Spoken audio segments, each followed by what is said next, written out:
Automóviles Torregrosa les ofrece este espacio.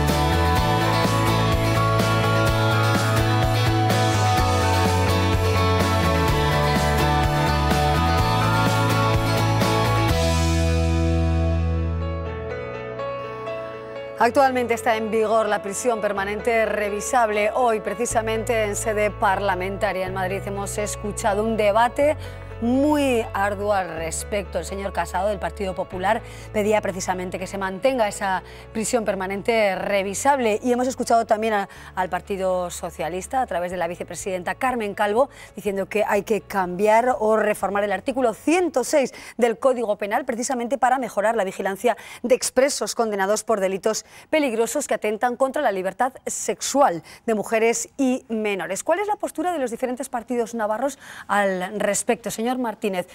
En sus filas, ¿a favor o en contra de mantener la prisión permanente revisable?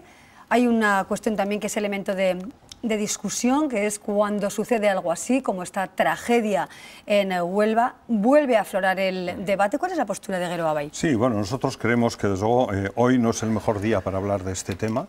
Pues porque, lógicamente, teniendo el cadáver de Laura todavía pues ahí, la última víctima de la violencia machista, encima de la mesa, entiéndaseme la expresión,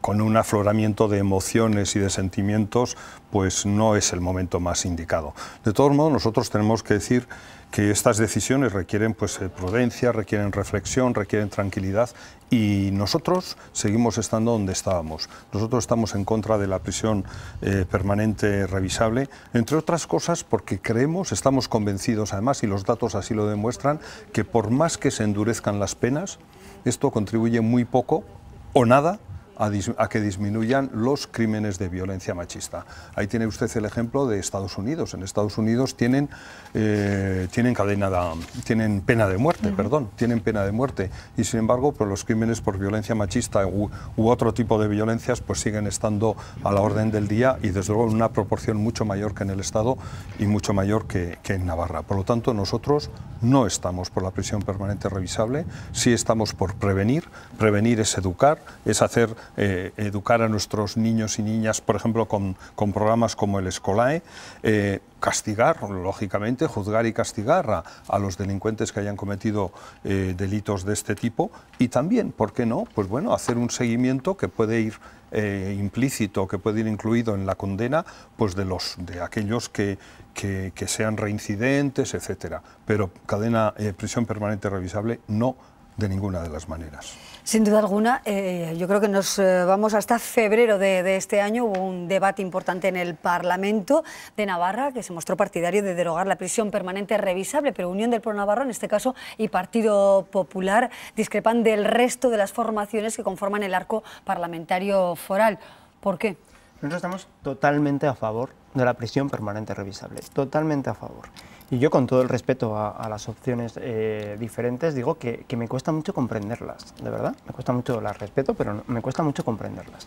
Porque cuando vemos que monstruos de esta naturaleza, porque es que no estamos hablando de hombres, estamos hablando de monstruos, que realmente reinciden continuamente en esto, y cuando sabemos además que muchos expertos dicen que su comportamiento en las cárceles es totalmente normal, totalmente ejemplar, y que por tanto pueden acceder a beneficios penitenciarios porque lo único que les pasa es que son depredadores sexuales, no tienen otras conductas delictivas como sí pueden tener otros presos comunes, es absolutamente necesario que esta gente no pueda estar en la sociedad, porque no puede vivir en la sociedad.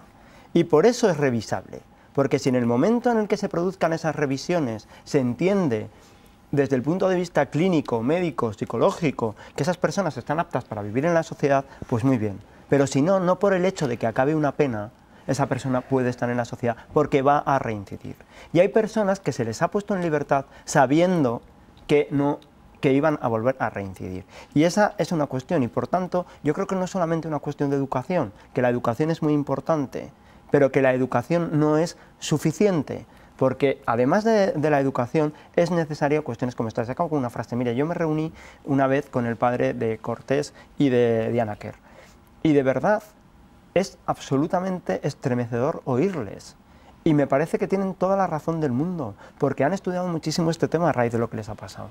Y me ponían datos sobre la mesa como estos, como que efectivamente esta gente en las cárceles se comporta bien y por tanto asume beneficios penitenciarios muy pronto, pero realmente cuando salen a la calle tardan un día en cometer cosas como las que hemos visto esta semana. Bueno, en este caso es verdad, en 2 meses de libertad de esta persona, del asesino de Laura, pues ha ocurrido esta tragedia. ¿Es conveniente el debate en este momento? ¿Es procedente? En el caso de Podemos, y hoy hemos escuchado también a la diputada de Podemos, Yone Belarra, muy crítica con el Partido Popular, precisamente por exigir por parte de los populares esa prisión permanente revisable. ¿Por qué ustedes consideran que no es conveniente y que no mejora la situación de mujeres como la que ha perdido la vida esta semana?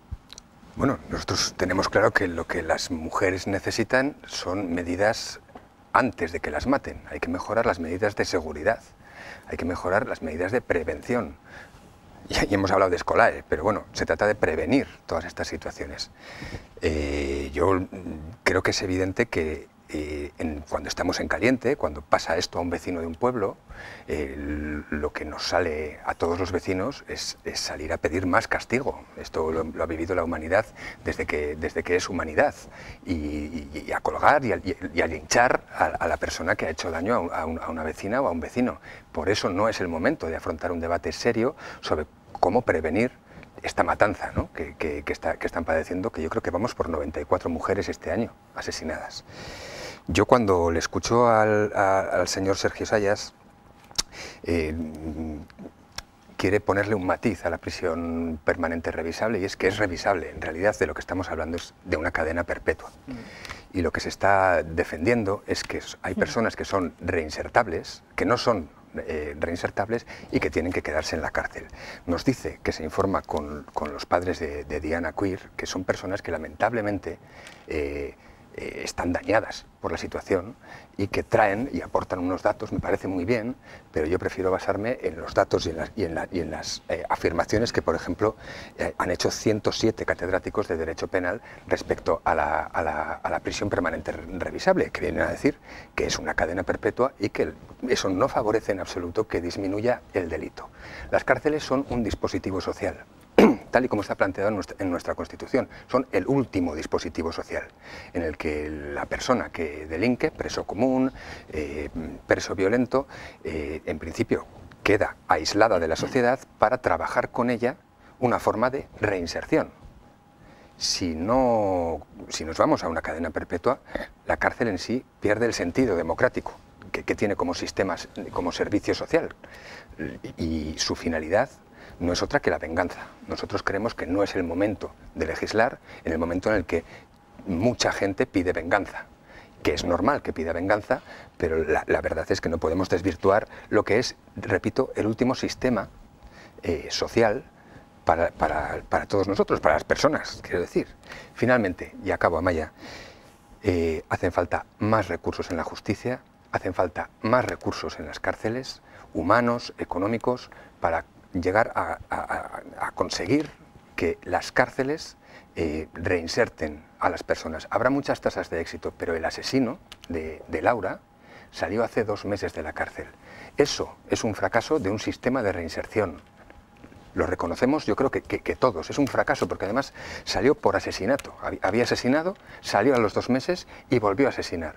Eso es una carencia enorme del sistema penitenciario en su único y principal objetivo, que es reinsertar a las personas que cometen delito. Un Partido Socialista que hoy, como hemos indicado, en Madrid se hablaba de una revisión del artículo 106, extremar también o mejorar la vigilancia de expresos condenados por este tipo de delitos peligrosos en relación con la libertad sexual de las mujeres, pero el PSN no está a favor de mantener la prisión permanente. No, nosotros ya nos hemos posicionado en contra de la prisión permanente revisable. Ya nada más que el nombre nos parece, si es permanente no es revisable, y si es revisable pues no es permanente. Quiero decir que ya el juego del concepto jurídico en este caso nos parece curioso. Desde luego nosotros, la prisión permanente revisable, como ha dicho el presidente Sánchez esta mañana en el Congreso, está en vigor y no ha evitado una muerte, la cual lamentamos, y además aprovechamos para trasladar todas nuestras condolencias a la familia y amigos, en este caso de la víctima. Pero nosotros ya creemos que más que entrar en este concepto de la prisión, nosotros iríamos más al proceso,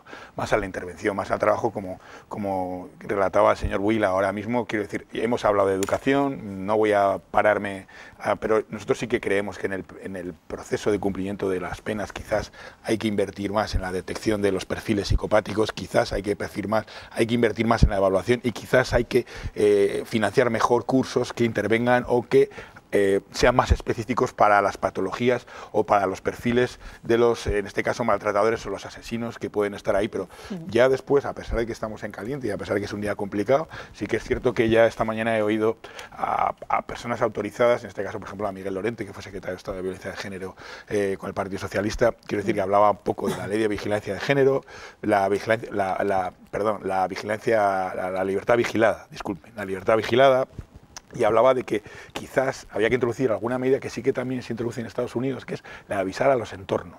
La de avisar a los entornos que determinadas personas que viven en ese entorno, en ese barrio, en esa ciudad, puedan tener cierta determinada información, y posteriormente también un poco el tema de que quizás sea necesario más agentes de vigilancia para controlar a ese tipo de personas. Por lo tanto, nosotros nos posicionaríamos en intervención en el proceso penitenciario y en el posterior. Sí, ¿no? pero en cualquier caso, y en este caso, ¿no?, que comparten opinión, ¿no?, Geroabay, Podemos y PSN, están de acuerdo en que no hay que atender, por tanto, a las familias que han sufrido en sus propias carnes o en su propio entorno.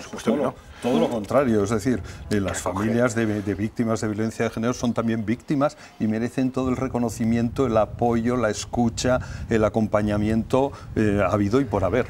Pero eso no quiere decir que las víctimas, por ser víctimas, sean quienes tienen que dictar la legislación penitenciaria. Eso es algo muy distinto. Yo quería algo muy distinto, vamos, ni el Partido Socialista, ni Podemos, ni Geroabay estamos diciendo nada de eso, todo lo contrario.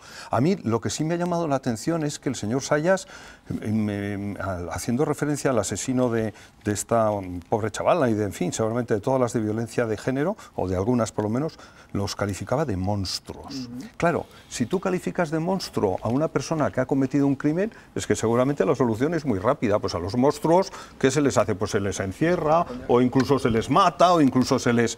Pero es que el problema es que no son monstruos, el problema es que son personas, seres humanos, y por lo tanto dotados de dignidad, y a los que hay que tratar con dignidad, con respeto.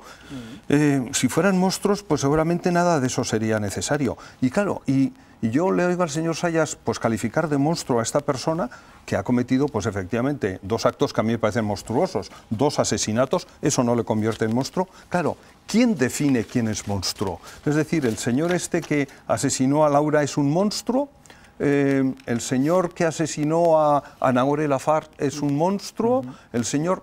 O sea, ¿quién define qué es un monstruo? ¿Todo aquel que asesina es un monstruo? Es que eso es una concepción, vamos, yo creo que radicalmente antihumana de lo que es el ser humano. Y por otro lado, para terminar, yo veo una contradicción también en lo que dice el señor Sayas. Dice, no, estas personas cuando están en la cárcel actúan con total normalidad y entonces salen y vuelven a delinquir. Claro. Entonces, la revisión, ¿cómo se va a hacer? ¿Dónde se va a hacer? ¿Cuándo se va a hacer? ¿Quién la va a hacer? ¿Dentro de la cárcel? ¿Fuera? Es decir, es que coincido con el representante del Partido Socialista. Permanente y revisable, esto es contradictorio. Desde su punto de vista. No solo no es contradictorio, sino que es perfectamente posible y explicable. Y entiendo por qué. Cuando una prisión no es permanente, por supuesto que no es revisable, porque tiene una fecha de caducidad. O sea, uno tiene 20 años en prisión, en el momento que acaba el 20 años, aunque el psicólogo o la psicóloga de la cárcel, aunque los psiquiatras o las personas educadas responsables de su reinserción consideren que mañana puede acabar cometiendo otro delito, esa persona no puede estar ni un minuto más en la cárcel porque ha cumplido su pena. Eso es lo que diferencia que una condena sea permanente revisable o que no lo sea, es decir, que sea caduca. Esa es la diferencia. En segundo lugar, no es una cuestión de venganza o de castigo, es una cuestión de seguridad. Y creo que las mujeres, y estamos de acuerdo todos en esta mesa, tienen derecho a estar seguras. Y los hombres también tenemos derecho a estar seguros. Y creo que cuando hay pederastas que vemos, porque hablo de las cuestiones que son más reincidentes, la pederastia, los abusos sexuales, las violaciones... Sí, son, sí, los miembros de la manada son también monstruos. Pues a mí me lo parecen. A mí sí, vale. Pero bueno, no me corresponde a mí determinar quién es monstruo o no, pero a mí me parece que sí, que con una sentencia de violación tienes un comportamiento absolutamente monstruoso, porque para mí cualquier violador, para mí sí, cualquier violador es un monstruo, cualquier pederasta es un monstruo, y eso es lo que me parece a mí. Ahora, dicho esto, no nos corresponde a nosotros decidir cuando una persona no está reinsertada. Eso le corresponde a los servicios que están preparados para eso. Pero sí quiero que esas personas que están preparadas para eso no tengan una fecha límite en la que poner a alguien en la calle que puede estropear la seguridad de toda la sociedad. Eso es lo que, y acabo, eso es lo que no quiero que pase. Y yo lo que no creo es el buenismo que está diciendo el Partido Socialista. O sea, ya solo faltaba que ahora los que tengamos que ser responsables de la seguridad seamos los ciudadanos y nos avisen de que tenemos un vecino violador para que tengamos casi que estar vigilándolo o que tenga, no, la seguridad le corresponde al Estado. Yo creo que y por tanto, el discurso del Partido Socialista no creo que le lleve a usted a ningún sitio, y yo creo que lo único que va a hacer es perjudicar el debate, porque no he dicho eso. No, es que no es así. Bueno, pero luego me respondes. Hombre, no se puede frivolizar con estas cosas. Porque me parece que no es a la sociedad. Con esto es muy grave, que no me parece que sea la sociedad quien tenga que hacerse responsable del comportamiento inseguro que produzcan estas personas. Puede gritar lo que quiera. Porque no me deja hablar, entonces tengo que gritar. Pero le he dicho la fuente, le he dicho en lugares donde se está haciendo y los resultados. No lo comparto. Entonces usted está frivolizando con algo, si me permite. Sí, pero me deja acabar. Sí, quiero decir que independientemente... Pero no frivolice. No, pues no me deja acabar. Está claro que no me deja acabar. Quiero decir que no comparto que la responsabilidad sobre la seguridad o el cuidado de que no sean agredidos o que tengan esa alerta corresponda a los ciudadanos. Si una persona se prevé que no está capacitada para reinsertarse en la sociedad, donde tiene que estar es entre rejas. Y lo siento mucho, es una opinión. Y lo que me parece es que lo que no entiendo es que haya personas que no piensen esto. De verdad, me cuesta mucho entenderlo. Rehabilitación, a eso creo que alude el señor Sayas. Muy brevemente, señor Will, porque ya concluimos ya el debate. Para desmentir y coger el mismo ejemplo que había puesto Koldo respecto a la afirmación de Sergio Sayas. La afirmación del señor Sayas en lo que se centra es en el miedo. En el miedo, en la seguridad. Podemos ver Estados Unidos, como ha dicho el señor Martínez, y ver que hay una incidencia de delito violento 10 veces superior a la del Estado español en Estados Unidos. La reinserción, en principio, garantiza seguridad. La cuestión es si tenemos ese recurso penitenciario bien dotado para cumplir su función. Una función necesaria en toda sociedad. Por supuesto que ya me gustaría a mí que no hubiera cárceles, pero si tiene que haberlas, su función será la de devolver a la gente a la sociedad reinsertada, con capacidad de poder vivir tranquilamente con el resto de la ciudadanía. Es posible esa situación, ahí lo dejamos por hoy. Es un debate abierto que desgraciadamente seguiremos con él, seguramente, porque esta lacra probablemente no acabará aquí, ¿verdad? Tristemente. Muchísimas gracias, señores, por acompañarnos, un placer. Abrimos ya la puerta a la Navidad, podemos decir, a las fechas navideñas, y de momento, hasta el año que viene, descansa también nuestro debate parlamentario en la Muga. Así que muchísimas gracias a todos ustedes por acompañarnos durante toda esta temporada. Pues que pasen unas felices igualmente, fiestas, efectivamente, y feliz año.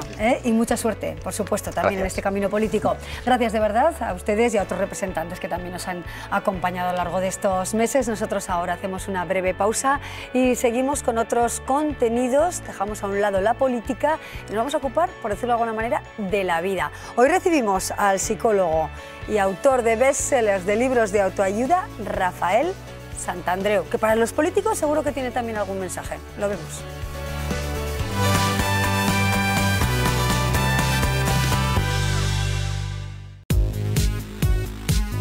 Automóviles Torregrosa les ha ofrecido este espacio.